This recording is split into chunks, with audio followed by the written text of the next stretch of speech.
Okay, so what I'm going to talk about here is ways in which we can exploit our ability to immortalize normal human cells to, even before we understand all the other things that we want to do about aging, to intervene and effectively extend the average lifespan by preventing people from dying from specific organ failure before they have a chance to die of cancer.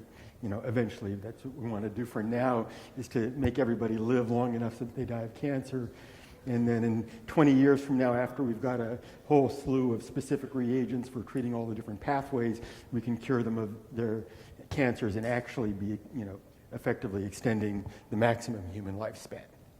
And what I'll be talking about is once we can immortalize human cells, that allows us to do lots and lots of genetic manipulations on them in order to make them universal donors and able to manufacture whole organs for transplantation, where you don't have to do tissue matching. You can just basically take organs off of the shelf and replace a damaged heart or damaged lungs or whatever tissues you're interested in. And what we've been doing is isolating different human progenitor cells and making them capable to form lots of different tissues, immortalizing them.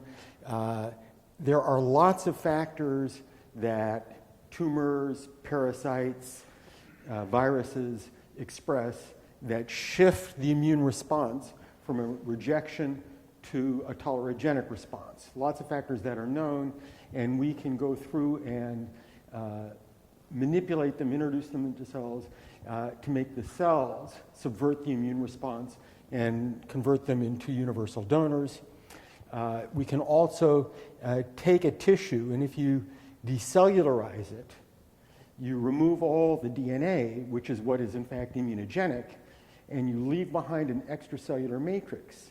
Now, bound to that extracellular matrix are huge numbers of position and function signaling molecules that are highly evolutionarily conserved, so that they're not immunogenic, but nonetheless they have the capacity to tell cells where to go and what to do.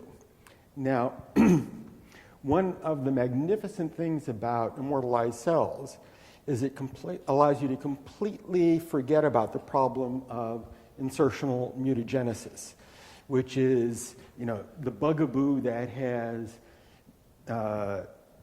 hampered genetic engineering as a therapeutic tool, because, you know, if you go ahead and inject retrovirus or something into the bone marrow, you produce, you know, pick a number, 10 to the 6th, 10 to the 8th, it really doesn't matter. Lots of different insertion sites which produce insertional mutagenesis, and so you have these poor kids with thalassemia who came down with leukemia later and basically put the kibosh on the concept of genetic engineering. What is incredible about immortalized cells is that after introducing something like a lentivirus or a retrovirus, we can clone those cells. And so you reduce the number of insertion events from, pick a number, 10 to the 8th to 1. That's a lot of orders of magnitude in terms of risk reduction. We can also play other games on these cells. We know that in the absence of a DNA damage signal, an extra copy of p53 is perfectly fine for normal cells. And so if we have an immortalized cell with long telomeres that doesn't express DNA damage signals, we can put in an extra copy of p53, and the cells divide just fine. It's not going to affect them at all unless they become tumorigenic and start developing chromosomal abnormalities and other things. So it's kind of a built-in control against that, since p53 is the guardian of the genome. And we can also include things like the herpes virus thymidine kinase, which is a nucleotide metabolizing enzyme that has the capacity to take a particular drug called ganciclovir, which the human enzymes can't use, and it can metabolize it into a toxic product that is incorporated in DNA and kills the cells.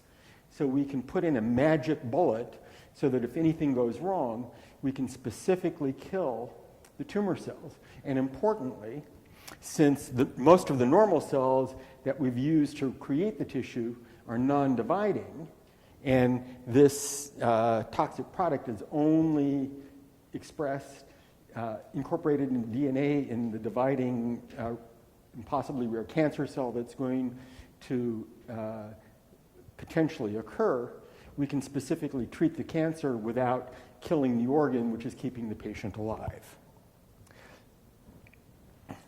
So, what are the precedents for this sort of thing? It's been shown that you can take a lung and decellularize it and then perfuse it, where you put vascular endothelial cells into the vascular compartment and epithelial cells into the tissue compartment, into the airway compartment, and then culture it. And what is remarkable is if you then hook it up in a transplantation situation and measure the oxygen saturation going into the lung versus coming out, it's functioning. You have the cells know where to go, they've been told what to do, and now you're getting 100% oxygen exchange, and it's working. As it happens, we've immortalized lung progenitor cells, and they are multipotent. They can do just about anything we damn well want them to. So they can form goblet cells and ciliated cells. So these are upper airway cells.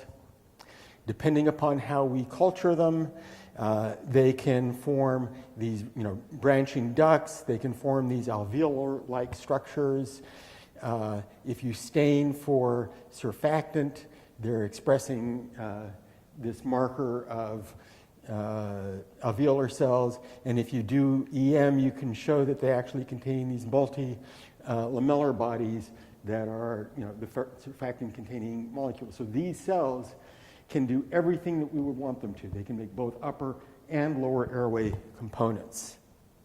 So we have the progenitor cells that should be able to do everything that they want, and now we're in the process of going through lots of different factors in order to figure out how to shift the immune response so that we can create these universal donors. So the way we assay that is we're using mouse fibroblasts, which have been immortalized by inactivating the RFP53 pathway. And we've prepared them from from different mouse strains so that we can do intradermal injections going both directions, with both mouse strains.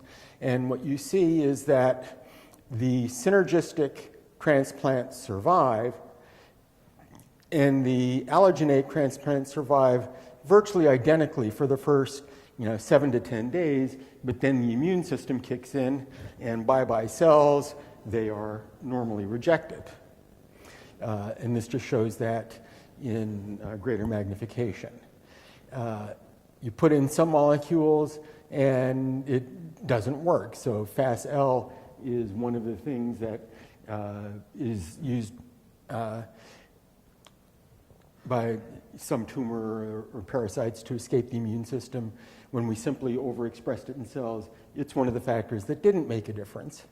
TGF-beta is one of the factors that did make a difference, where it clearly prolongs the survival of the cells. Now, TGF-beta turns out to be really complicated, and its action is not something that we would want to use because of its sensitivity to different expression levels in different contexts. But it illustrates as a proof of principle that as we churn through the factors and test them, that we should be able to find things that work. We know that there are 3 major arms to the immune system. One of them uses PD-L1, and this is overexpressed in many, many tumor cells. And anti-PD-L1 antibodies are in fact in clinical use, where you inject these antibodies into cells to block that reaction and then now allow the body to reject the tumor cells.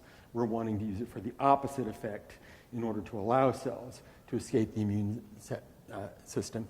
CTL4 is another of the well-characterized factors that, if secreted locally, induces the immune response, and also antibodies against that are in clinical work. And then there's another system that's been discovered that really has not been well characterized, that is quite fascinatingly complex from the immune system, that has lots of entry points that we're in the process of testing to see if we can also exploit it. And we think that these three by themselves, when we get the proper reagents made, are going to be sufficient to create the universal donor. But there are also lots of other factors that we can express as well. So indole amine oxidase is a factor that prevents T cells from dividing. And so if the cells are expressing it, when the immune cells come in, they can't divide and amplify their effect, so they don't reject the organ. Interleukin-1 receptor antagonist is another, and IL-10 are another of the many, there's a long list of factors that we can exploit to produce these cells. So ultimately, what we'll be able to do is take a combination of, it doesn't matter if it's 5, 10, or 100 factors, that we can use modern recombinering techniques to engineer them into a p53 back, so that when we finally put it in to our immortal cells, we will have a single insertion site containing expression cassettes for all the different factors that we want. Because it's an immortal cell, we can pick a clone and we can sequence the entire genome. And we can know absolutely everything about the cell. We can know exactly where it's inserted. We can know any other spurious mutations or things that have occurred. We can measure all the known oncogene levels. And you can select a clone that is squeaky clean and use that now as a defined permanent reagent for creating artificial organs for any cell type, for any tissue.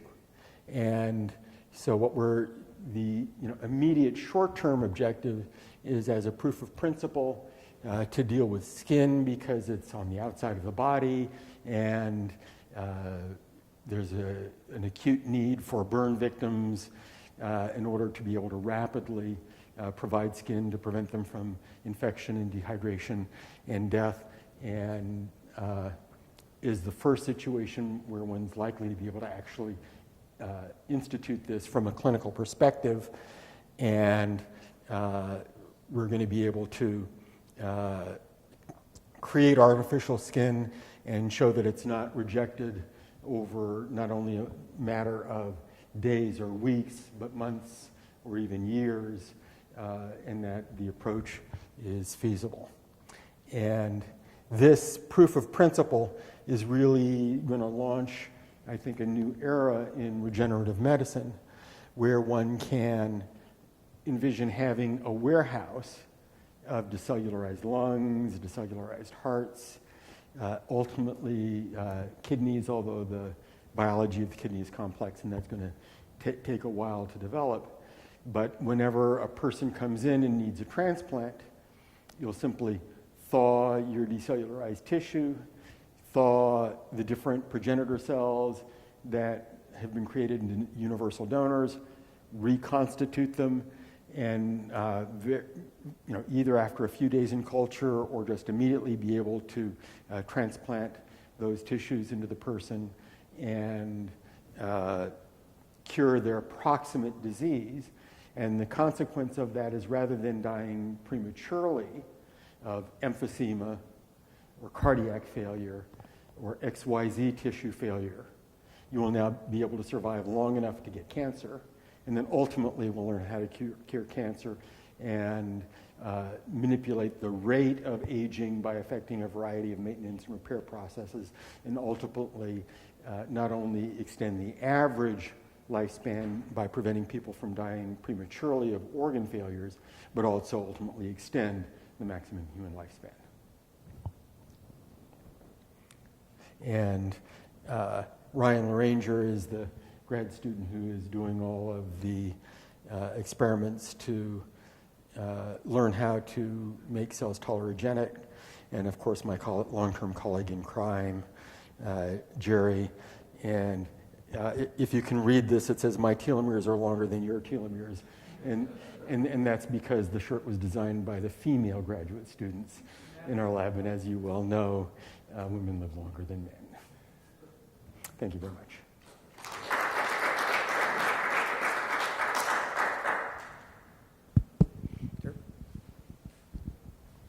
I really like this idea of a cell that can make everything.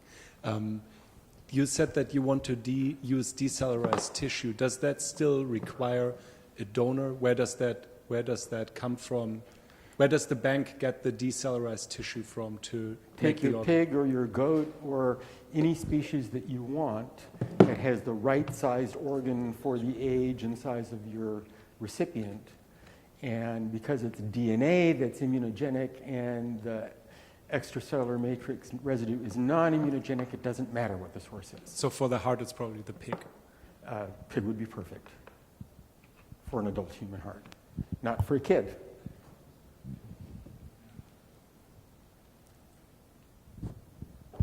I'm very unfamiliar with the details of this technology.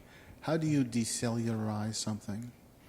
You flush a mixture of salts and detergents. Generally, you need a little bit of SDS, sodium didecyl sulfate, because other less harsh detergents don't adequately remove things. But with a little bit of SDS and high salt, and freezing and thawing, you can get rid of all the DNA and just left the tissue behind. Okay, the tissue means the protein scaffold. Correct. And then there's some reason why you don't use the person's own cells to repopulate the matrix. I gather sometimes that's done. I don't understand what's the difference. That's designer medicine, Yeah. and is extremely prohibitively expensive. So that, the whole concept of taking a person's cells, making induced pluripotent stem cells from them, and rederiving the tissue type that you want and doing the transplant, that will be used to provide a few proof of principle medical miracles. But the cost of that on a patient by patient is huge. And so it's never going to become a widespread therapy. Okay, this is a cost issue now. What you have to do to make the universal donors is that plus more. Okay, you have to suppress the immune response and make them immortal. So the amount of work you have to do to make the universal donor is more. No, but think of this.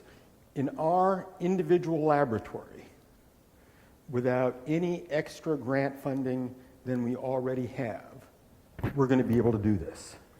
And that cost is trivial in comparison with the cost of a single iPS transplant. So the cost for us doing it will be many, many orders of magnitude less than the current IPS proposal. I mean, it's just dramatically. It's apples and oranges. I don't understand why that is. I'll be glad to talk to you. All right. Thanks.